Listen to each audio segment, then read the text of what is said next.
we grew up in Luton as a huge Asian diaspora, I guess. Lots of Indians, lots of Pakistanis, lots of Sikhs, lots of Muslims. And these people work as a team. It's one of the reasons they outcompete British people, native British people, in almost every single metric. And we knew a guy named Bali. I hope Andrew hasn't told you this. Oh. So he was a lawyer, probably 50,000 pounds a year, and he drove a $400,000 Ferrari, I thought 400,000 pound Ferrari, and a 500,000 pound Rolls Royce sometimes. And we were saying, like, do you think Bali's a drug dealer? What do you think he's up to? Me and Andrew at the time, had quite a close brotherhood. And he looked at us one day and I said, Bali, how do you have all this money? How do you get these fancy cars when you're just a lawyer? And you're relatively young. He was like 26, 27, about 5 or 6 years older than I was at the time.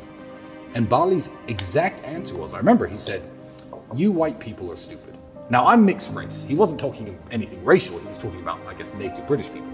He says, you will have 5 sons, or your father may have 5 sons, which for someone in my culture, he was a Sikh, an Indian Sikh from Punjab. He said, that's a jackpot.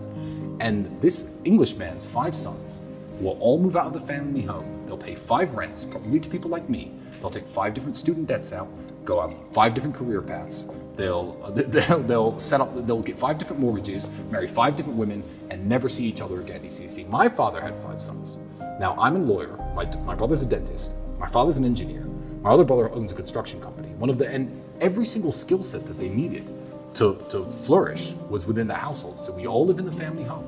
We pool our resources. Our women work together and prepare food for us. We work, and every time that we have new children, or the family is expanded, we just expand the house. My brother owns a construction company, and that way, as a group, we have 3 Toyotas, 1 Ferrari, and 1 Rolls Royce, and we can all use them anytime we like.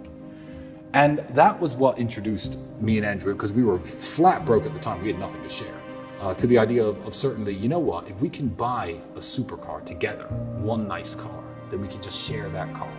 And now, thanks to his car addiction, we have, 40 plus, minus the 10 or 11 that have been temporarily seized by the Romanian government.